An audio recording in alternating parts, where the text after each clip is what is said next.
A Labor Day weekend turned into a nightmare of murder as a cross-country crime spree terrorized the nation.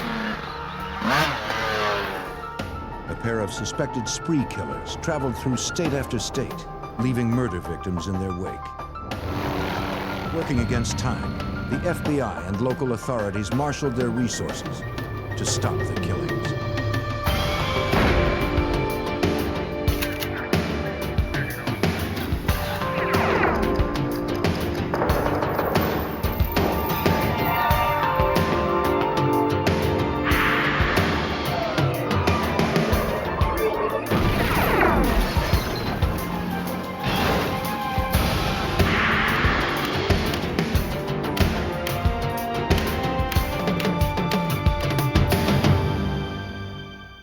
In a small Ohio community, an elderly woman and a teenage boy disappeared. Because they vanished within hours of each other, police believe the cases were linked, but they didn't know how. I'm Jim Kallstrom, former head of the FBI's New York office.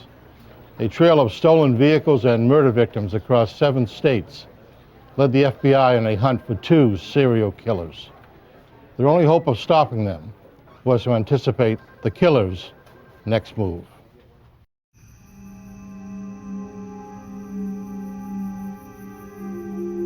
August 29th, 1994. Summer was drawing to a close in the small town of Port Washington, Ohio. The peaceful farming community was dotted with isolated rural homes.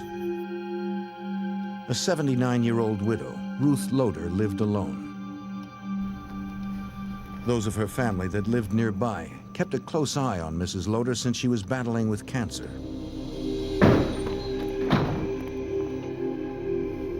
When she heard footsteps in the kitchen, she thought it might be her granddaughter returning to see her before she went to sleep.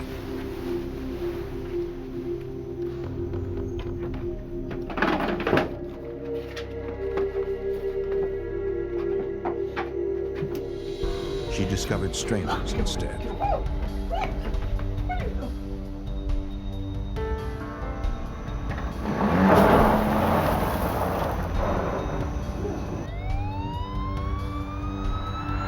The following morning, the Tuscarawas County Sheriff's Office received an urgent call from Mrs. Loader's sister.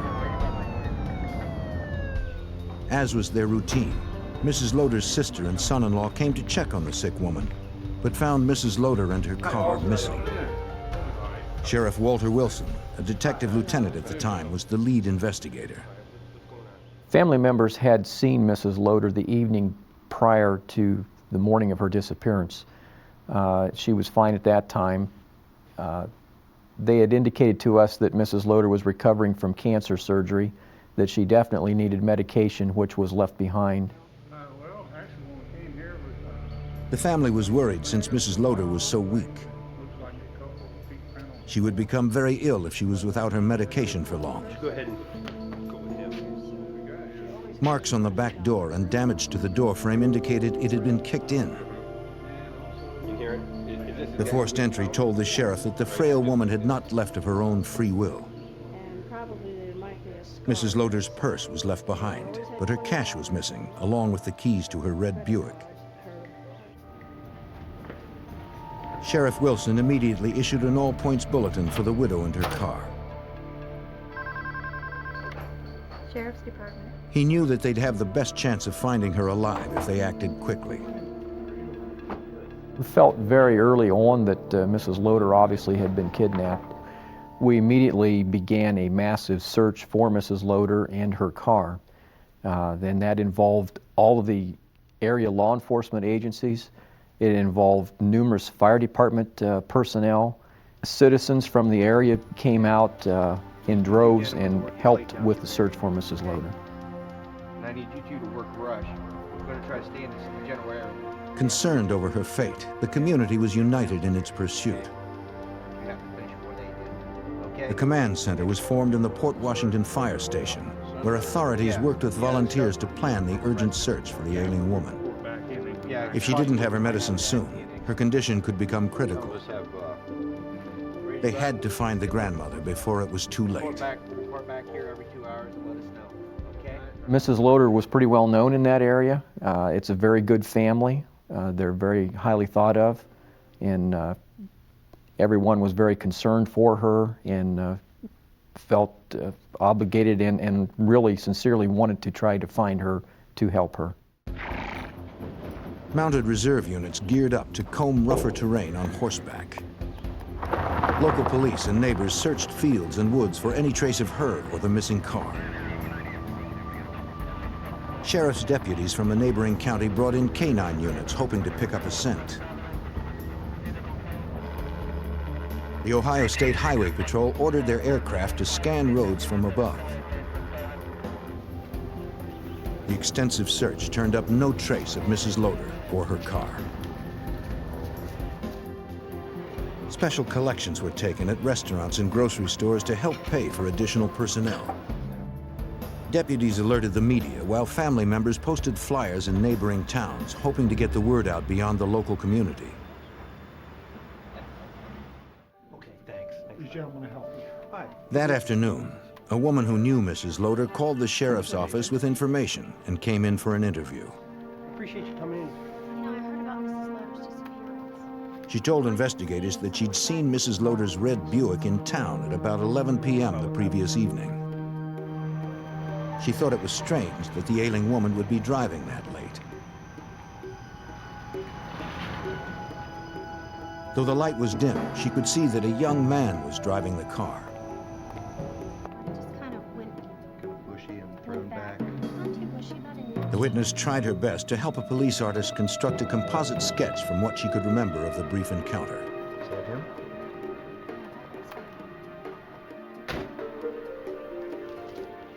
In the area surrounding Port Washington, Ohio, concern that a criminal could be on the loose spread fear in a community that was not used to locking their doors. Police showed the composite sketch at every interview, but no one could identify the man depicted in the drawing.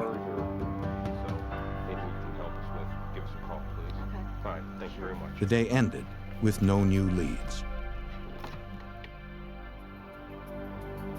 On day 2 of Mrs. Loader's disappearance, a deputy entered her case into the NCIC, the National Crime Information Center, a computer system linking 57,000 law enforcement agencies across the country. Sheriff's Department. That same day, the sheriff's office fielded a call from some concerned parents. Can you describe him for me? Their 16-year-old high school sophomore had also disappeared from Tuscarawas County. Okay, his clothing, jeans. In nearby Newcomerstown, 3 miles from the Any house where Mrs. scars, Loader tattoos, disappeared, body marks? a worried father and stepmother told a sheriff's deputy their son was missing. His family and his former employer had not heard from him for 3 days. Right, his red shirt. Do you have a picture of him? Yes, I do. Just a second. One other thing too, officer. A .22 caliber handgun was also missing from the house. Is it silver? The parents gave authorities a photograph of the missing boy, Eric Elliott. It seemed kind of ironic at the time that we would have Mrs. Loader missing and that we would also have a juvenile reported missing within that short distance. Ohio investigators wondered if there was any connection between the 2 disappearances from the same county. Just 36 hours after Mrs. Loader's abduction, Sheriff Wilson received another call. Hello? 650 miles west in Fulton, Missouri, police found a red Buick stuck in a farmer's muddy field. When they ran its Ohio plates through the NCIC, they discovered it was Mrs. Loader's stolen car. The farmer had not seen who had abandoned it. The car's keys were missing, but the doors were unlocked. Among the items officers found inside was a green soda bottle and a sandwich wrapper labeled Goshen Dairy Store. They towed the vehicle to the station for further examination. Lieutenant Timothy Daimler from the Callaway County Sheriff's Office in Fulton, Missouri, was assigned to lead the investigation. His department's first task was to check the car's locked trunk. Thank you. We weren't sure exactly what we were going to find, We had a missing lady from Ohio, and this was her car, so we were under the assumption that very possibly we may find a body when we opened up the trunk. Investigators needed to open it without damaging evidence or injuring the woman if she was unconscious inside. An auxiliary deputy who was a locksmith was called in.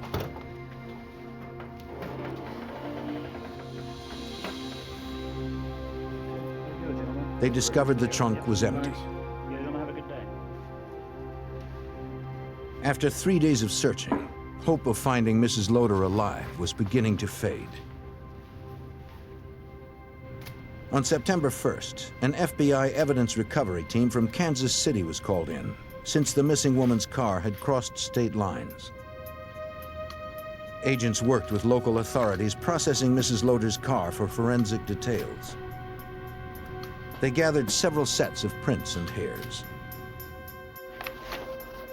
In Ohio, the foreign prints were entered into an automated fingerprint system, but no matches were found. Sheriff Wilson prepared to travel to Missouri. On a hunch, he took along a photo of the missing teenager, Eric Elliott. At the time, it was nothing concrete as far as connecting Mrs. Loader's disappearance and Mr. Elliott's report of his son missing. However, I felt that since we're going to Callaway County, you know, it would make sense to maybe obtain a photograph of the missing juvenile and take with us. Mrs. Loader's son-in-law joined the sheriff to help in the investigation. See what we can do. The Missouri official did not recognize the photo, but the Ohio sheriff did recognize the sandwich wrapper found in the car. It was from Goshen Dairy, a store near Mrs. Loader's house. Her son-in-law said the family kept her vehicle clean. Perhaps Eric Elliott, who also lived close to the store, had left the wrapper in the car. They had a photograph of Elliott with them, and we decided to cover Kingdom City, where they would have gotten off the interstate. Ohio and Missouri investigators checked exits along nearby I-70, a major east-west route in the region. They hoped someone at the rest stops would be able to confirm that Elliott had been in the area. They spoke to dozens of employees and travelers. Late in the afternoon, their efforts finally paid off. You haven't seen him since then? No, I haven't. They found one person who remembered seeing the teenager the day before. Unfortunately, authorities found no one who remembered seeing Mrs. Loader or her car. For the first time, investigators considered 16-year-old Eric Elliott as a suspect in her abduction.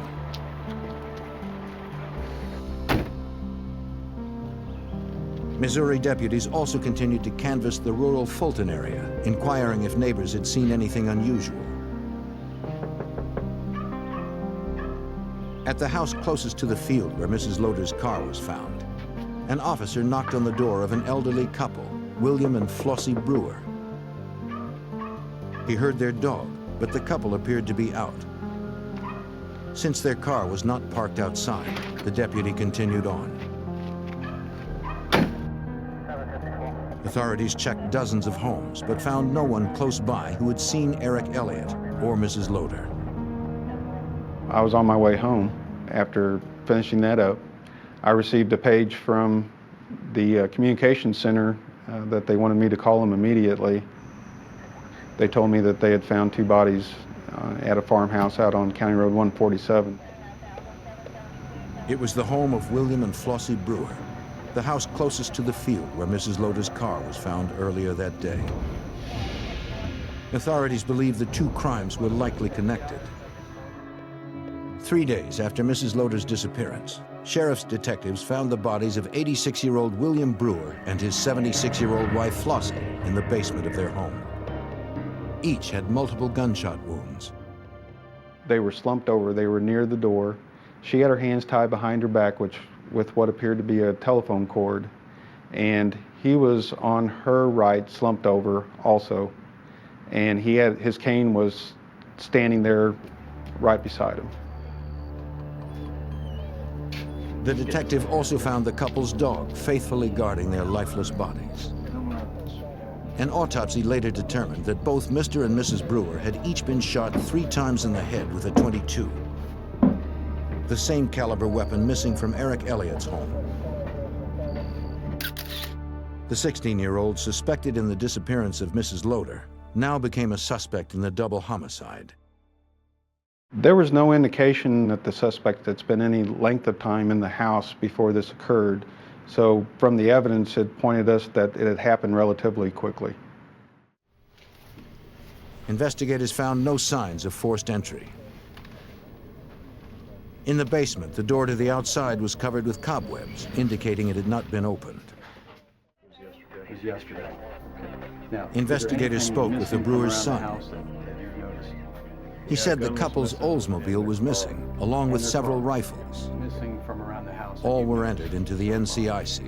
Yeah, the gun's missing and the car. The son added that his mother's bedspread was also missing. Technicians worked the scene until 5 a.m. Any items in the house? You said On the floor near the front entrance, investigators found 2 distinct sets of footprints foreign to the house. Did they keep a key for this? Typically? One appeared to be a tennis shoe, the other a hiking boot. Investigators suspected the double homicide was likely connected to Mrs. Loader's disappearance. No, just What they didn't know was if 16-year-old Eric Elliott and a companion had become spree killers. By September 2nd, 1994, 4.5 days had passed since the ailing Ruth Loader was forced from her Ohio home without her medication. She was missing and presumed dead since her stolen car was found abandoned in Missouri, 150 yards from where police discovered a slain elderly couple. Authorities suspected an Ohio teenager named Eric Elliott and at least one companion were responsible for the crimes. But they had no direct evidence.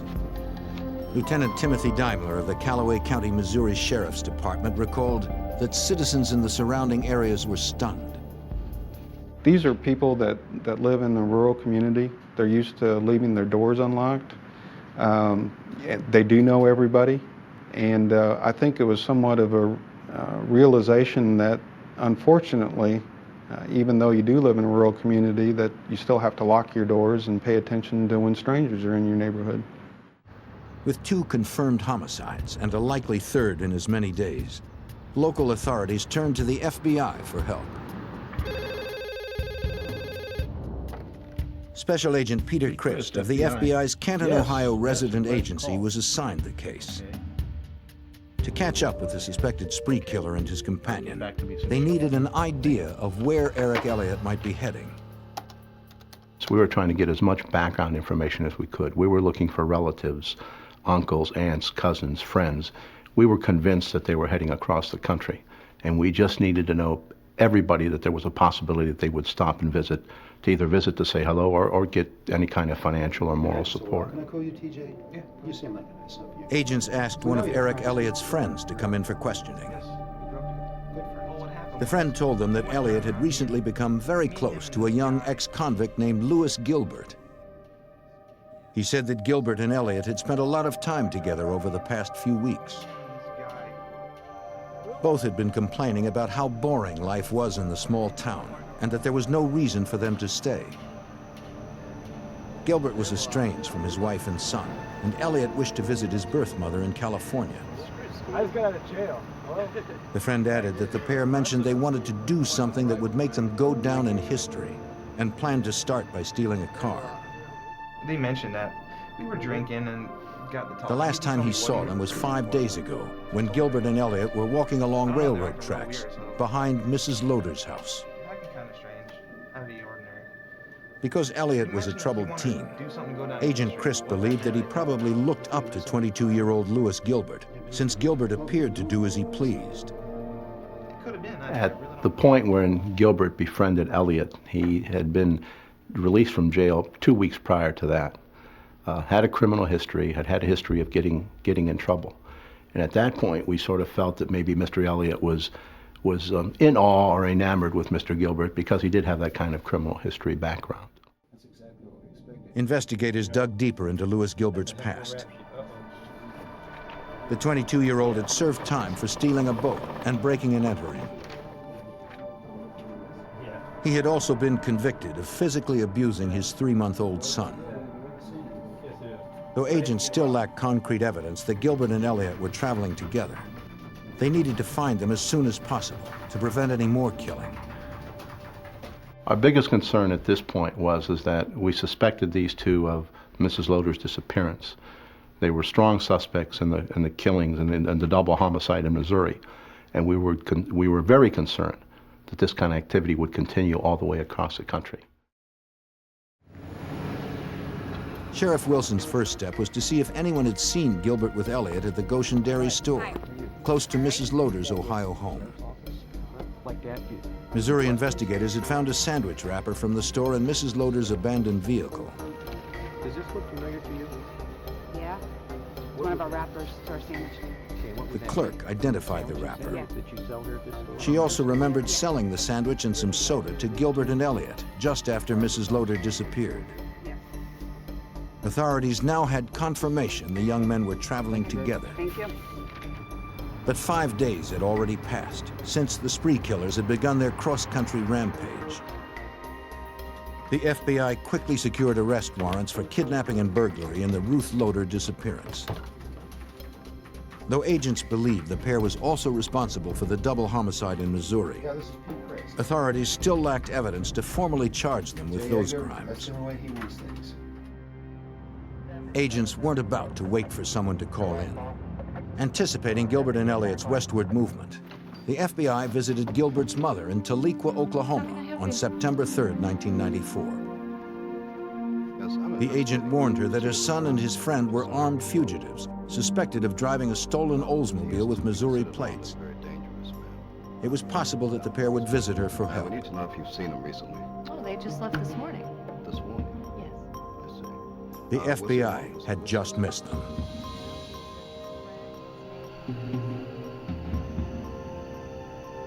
Gilbert and Elliott had arrived at 2 a.m. the previous day. Gilbert claimed the Oldsmobile they were driving belonged to a friend. They said they were headed to California. The pair spent the day and left a few hours before the agent arrived. Cooperating with the FBI, she described the clothes the pair was wearing and gave agents addresses of other relatives. Authorities feared that if they didn't catch up with them soon, the spree killers would strike again. That was one of the most frustrating things about this whole investigation. It just appeared that we were always a half a day or a day behind them. And that's probably one of the most frustrating things. We just couldn't get ahead of them.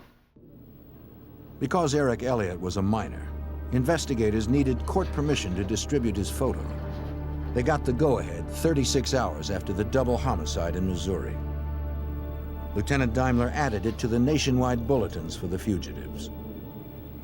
I was scared to see where they were going to end up next and who they were going to kill next. And I wanted to do everything I could to help get those people off the street, because it was apparent to me that they didn't care who they killed. Despite the best efforts of authorities, the urgent hunt for the suspected killers stretched into its 6th day. On September 4th, 1994, 165 miles west of Gilbert's mother's house in Oklahoma, a dirt biker was riding the rural trails around Draper Lake, just outside of Oklahoma City. His ride was cut short when he discovered a woman's body amongst the trees. As he raced to summon police, he rode around an Oldsmobile with Missouri plates. Almost a week after Mrs. Loder's abduction in Ohio, the nationwide hunt for 2 suspected killers would continue. By September 4th, 1994, 6 days had elapsed in the FBI's massive nationwide search for a pair of suspected spree killers. Lewis Gilbert and Eric Elliott were wanted for a possible murder in Ohio and a confirmed double homicide in Missouri. The fugitives were last seen in Oklahoma, heading west. That same day, Oklahoma City police responded to a call from a dirt biker who had discovered a woman's body near Draper Lake. Officers secured the crime scene, then called in homicide detectives. They interviewed the biker who had made the discovery. Homicide Inspector Bob Bemo of the Oklahoma City Police Department was assigned the case. Once we come upon the immediate scene where the body was located, I observed the young woman to be in a kind of a bent over backwards and caught between a tree. The victim was a white female in her 30s. Investigators found no identification on or near the body. But a manager at a nearby marina later identified her as his missing employee, Roxy Ruddle. As a part of our investigation, another vehicle had been found a short distance away from where the victim had been located. And we didn't know if this was a part of the crime or not, although we did secure the area around this vehicle. When detectives checked the Oldsmobile's Missouri plates with the NCIC, they discovered the car had been reported stolen from the Brewers, the double homicide victims from Missouri. Oklahoma investigators immediately notified authorities back east. To Tuscarawas County Sheriff Walter Wilson in Ohio, it appeared that Gilbert and Elliott had struck again. They had recovered Missouri's stolen vehicle, and they also had another murder victim. It's just another terrible feeling that's really hard to describe, that obviously this tragedy continues. Oklahoma police crime technicians gathered evidence from the vehicle. They recovered several unused .22 caliber bullets. A pawn shop receipt from a local Oklahoma City store was also found. Prints lifted from inside and outside the car matched both Gilbert and Elliott's. Oklahoma medical examiners determined that Ruddle's death had occurred in the last day or two, since there was little decomposition. Death had been inflicted by a .22 caliber weapon. Detectives notified the woman's devastated husband. He informed them that her two-toned pickup truck was also missing. Investigators listed it as stolen and added its information to the growing NCIC report on Gilbert and Elliott. Detectives also took the receipt found in the Brewer's car to the Oklahoma City pawn shop that issued it. 2 video games and a socket wrench set had been pawned the day before the murdered woman was found. They showed the receipt to an employee. He vaguely remembered Gilbert and Elliott, but he had something else that might be stronger than memory. The pawn shop was equipped with a 24-hour surveillance camera. The videotape confirmed his story. September 3rd was the last confirmed sighting of Gilbert and Elliott. The FBI issued 2 more warrants for the suspected killers for unlawful interstate flight. Agent Peter Christ and his team were frustrated that after 6 days, 4 victims, and thousands of man-hours, the killers remained a half day ahead of the FBI. A lot of things were going through my mind. Number one, we didn't want another double homicide, and we didn't want another killing anyplace. And we were, I guess, what I kept thinking about, what have I not done? What lead have I not sent out? Let me look everything over again to see maybe if we can somehow get ahead of these guys instead of being behind them for a half a day or a day. The nationwide hunt for Gilbert and Elliott intensified. Law enforcement agencies mobilized additional helicopters to search for Roxy Ruddle's 2-toned pickup truck on routes heading west. Long-haul truck drivers were also notified to report any sightings on the road or at rest stops. Hundreds of calls poured into police in Oklahoma, Missouri, and Ohio. Going to be a white male, 5'10", approximately 175 pounds. But none led to the fugitives' immediate whereabouts. Every time the phone rang, I was very concerned that it would be another body. And that's a terrible feeling when you're working a case like this, when you know what has happened up to that point and what you envision. The worst thing you can envision in your mind would happen is if this thing continued. So every time the phone rang and somebody said it was for me, that was my biggest fear. That was the first thing that came into my mind. Oh, we found another body. The two suspected spree killers had chosen elderly people and women as their prey. And the FBI didn't know where or whom they would strike next. By September 5th, 1994, after a week of searching, the FBI and local law enforcement were no closer to finding two suspects in a killing spree that spanned 3 states. Agents believe that 22-year-old Lewis Gilbert and 16-year-old Eric Elliott were headed to the home of Elliott's mother in California, driving a stolen 2-tone pickup truck with Oklahoma plates. Missouri Lieutenant Timothy Daimler feared the murder suspects would kill again if they decided to steal another car as they traveled west. I wasn't thinking serial killer at the time. I guess what was going through my mind at the time that was these guys didn't care who they killed, and I was thinking that we need to catch these people. News reports and bulletins alerted people in western states that the suspected killers were headed their way, armed and dangerous. In New Mexico, State Police criminal agent Daniel Becker first heard about the fugitives through the media. My initial thought was that the chances of them being apprehended in New Mexico were extremely slim because of the wide open spaces that we have and a relatively small amount of law enforcement that we have throughout the state.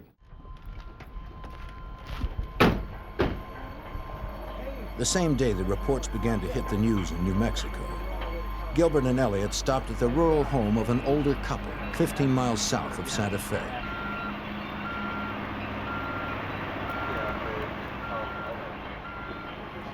They claimed that the stolen 2-tone pickup truck was low on gas.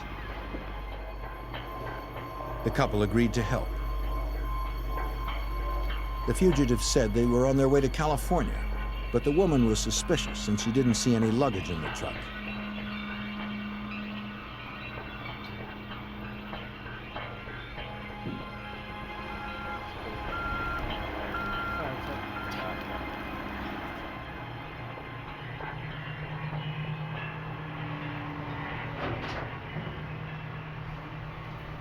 To her, they seemed jumpy and left in a hurry when they heard the noise of nearby construction workers.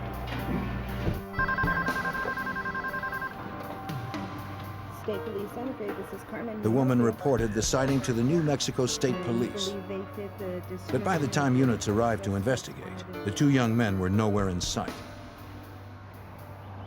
The following morning of September 6th, a New Mexico man reported another sighting to police. How you doing? He claimed to have seen Gilbert and Elliott the previous night. The man told the officer that he first encountered them while driving on Highway 599 outside Santa Fe.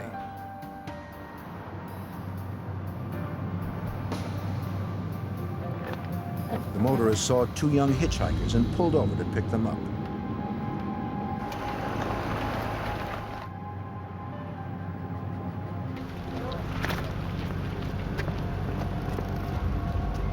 Hey, how's it going?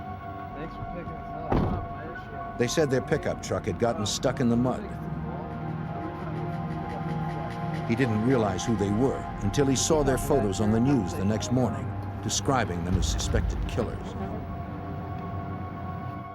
Want to know if they can get a ride to the mall. The witness said he gave the pair a ride to the store where they bought food and gas. Later that night, he saw them again and drove them back to the place they had first met. Hey, y'all drive safe, man.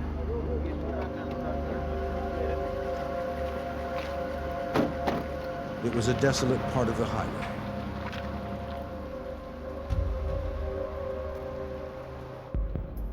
The officer needed a landmark to estimate where the motorist had dropped the fugitives. The man said it was close to a small overpass. In the chance that the fugitives were still in the area, he alerted all area law enforcement. The New Mexico State Police were aware they had to move fast.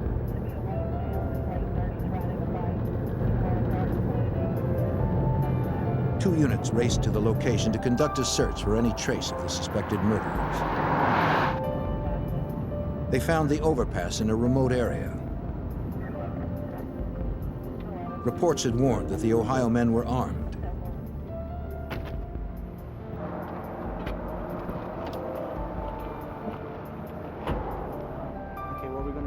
Gilbert and Elliott would be tired and desperate after running and hiding for 7 days with little money. Officers prepared for the worst. Probably leave contact cover, okay? Once we got him, we'll give you the signal. If the fugitives were still in the area, they had miles of shrubs and hills behind which they could conceal themselves and take aim at anyone approaching. Just wait there. Exactly. Officers were instructed to use extreme caution. So you guys go on the north side, we're going on the south side, okay? Good luck. You'll get my signal. The team wanted to bring them back alive.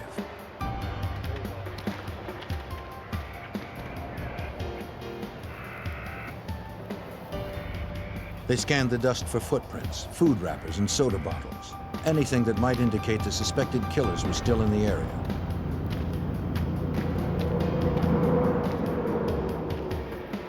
They approached one of 6 culverts underneath the highway.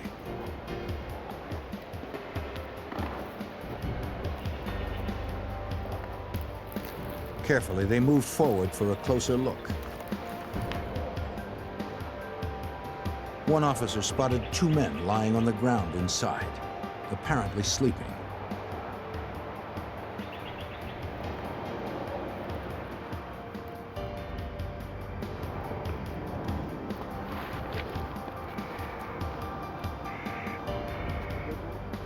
Hey, police! Put your hands up! Let me see your hands!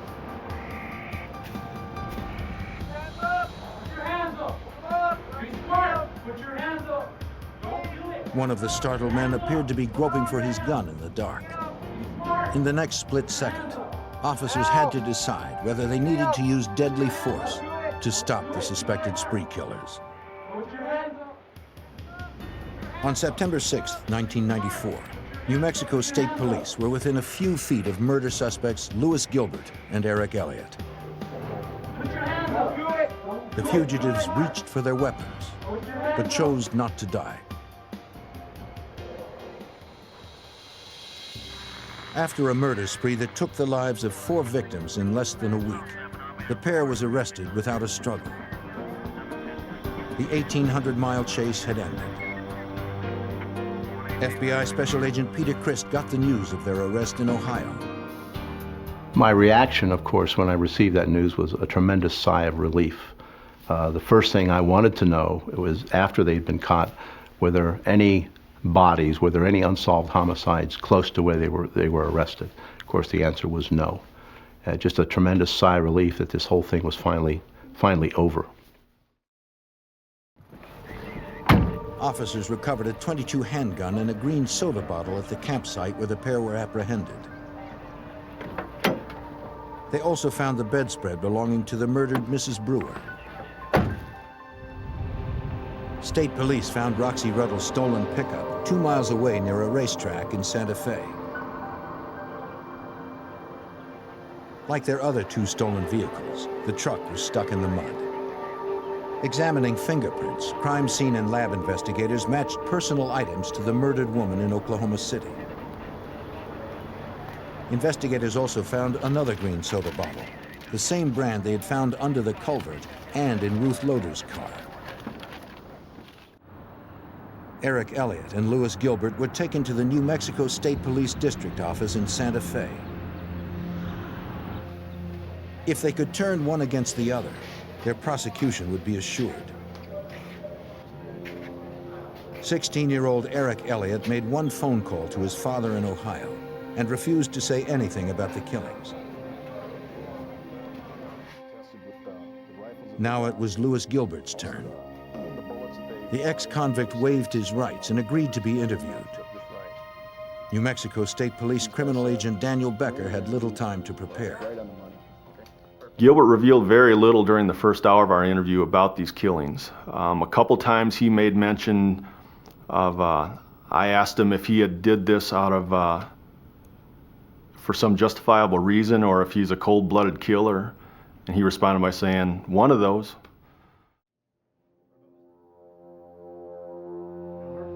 Gilbert claimed that he didn't recall what had happened over the past 5 days. Did you murder him? He refused to say anything about the murders or Mrs. Loader's disappearance.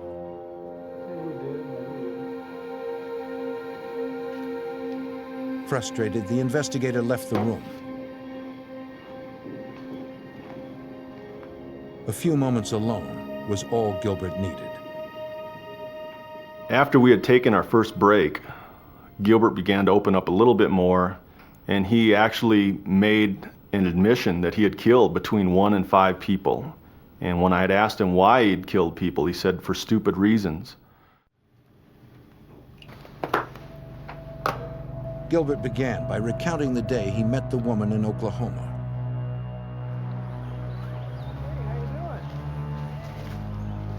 He said that he and Elliot struck up a conversation with Roxy Ruddle when they found her fishing alone in a secluded area of Draper Lake near Oklahoma City.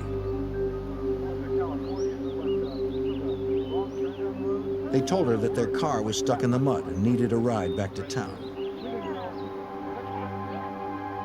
She offered to help and packed up her gear.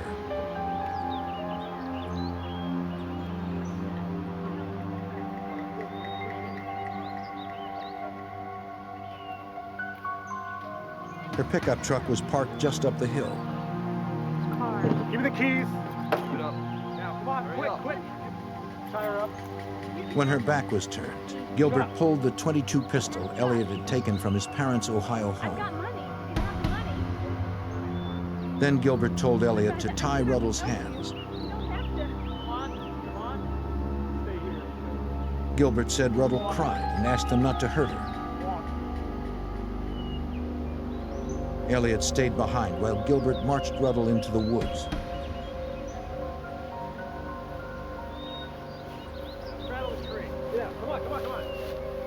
He told her to sit down at the base of a tree.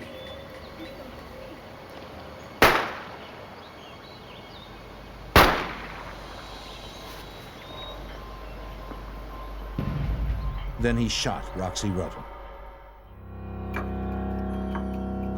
Now that Gilbert had admitted to one murder, the agent pressed him on the others.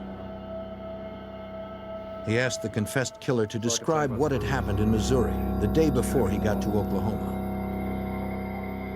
Gilbert advised me that they had been traveling through the state of Missouri, and the evening before the murders, they had parked the stolen vehicle that they had obtained in Ohio in what I was led to believe was a field. And they'd slept in the vehicle overnight, and the following morning or afternoon when they were about to leave, they realized the vehicle was stuck. So they needed to get another vehicle. As Missouri investigators believed, Gilbert and Elliot had simply walked to the closest house and saw a car in the driveway. It was the home of Mr. and Mrs. Brewer. Gilbert decided they'd ask to use the phone to call for a tow. Hello, sir. How you doing? Oh, pretty good. We got our car. Thank you so much. Wanting to help, the Brewers let the young men in.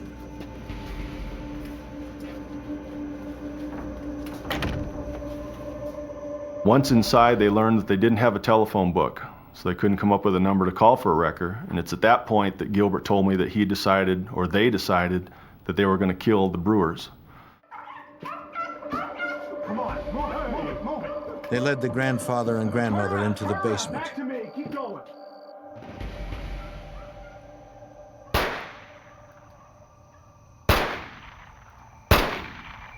Then executed them. There was one more crime that Gilbert had not discussed. We're walking down some railroad tracks. The elderly cancer patient from Ohio, Mrs. Loader, was still missing and presumed dead. See if we can get the keys for it. No one knew what had become of her.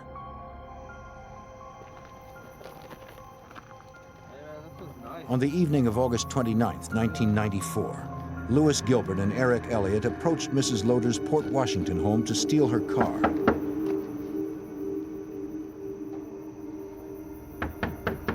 Since no one answered when they knocked, they believed the house was empty. Stick it in. Cheap house. Stick it in. So they broke in to search for the car keys. This old lady. After 10 minutes, they still hadn't found the keys. As they rummaged through the living room, they were startled when Mrs. Loader suddenly appeared. He claimed Mrs. Loader was still alive when he locked her in the trunk of her car and sped off.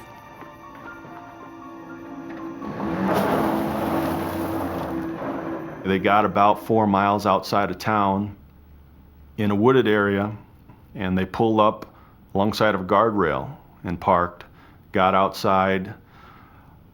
Gilbert told me that he opened the trunk and he picked up Mrs. Loader out of the trunk, and they took her off the road near the guardrail, about 5 feet from the side of the road. Gilbert said he forced Mrs. Loader to walk away from the car. He said he shot her with the same .22 that had killed the others.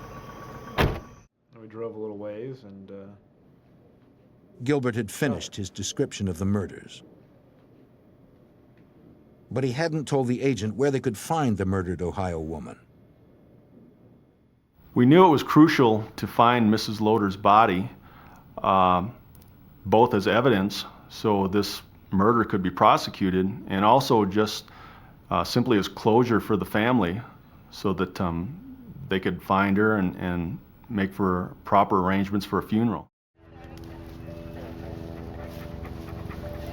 Gilbert gave authorities directions to find Mrs. Loader's remains. 50 people from the FBI and 12 different law enforcement and volunteer groups followed Gilbert's directions. They searched for the dead woman in fields and woods and hills for days. But the 79-year-old widow and mother of 4 was never found. Sheriff Walter Wilson continues to work the open case. When you work a murder case, you almost become part of a family, so to speak, because your goal obviously is to solve the crime, to help the victims, the surviving victims, as much as you possibly can. It's something obviously that will never ever be forgotten. I have a high respect for the Loader family, having got to know them very well. I feel bad to this day that we've not yet been able to recover Mrs. Loader's remains. 16-year-old Eric Elliott stood trial as an adult in Oklahoma. Elliott was found guilty of first-degree murder for his participation in the killing of Roxy Ruddle. He was sentenced to life without parole. In Missouri, after 57 years of marriage, the Brewers were laid to rest. Unlike the family of Ruth Loader, the Brewer family was able to have some closure for their tragic loss. After being sentenced to death for the murder of Roxy Ruddle in Oklahoma, Lewis Gilbert was extradited to Missouri, where he stood trial for the murders of William and Flossie Brewer. Lewis, where's Ruth? Where's the lady in Ohio? Where's Ruth, Lewis? Give her family a break. He remained silent on the whereabouts of Ruth Loader's remains. Since the Ohio woman has not yet been recovered, there has been no trial date set to answer for her kidnapping and murder. For her family and friends, Gilbert and Elliott's actions are unconscionable. I've often thought what goes through their mind or what causes them to do that, and I really, it's hard to understand or think what they're thinking, other than obviously they have to be very evil people.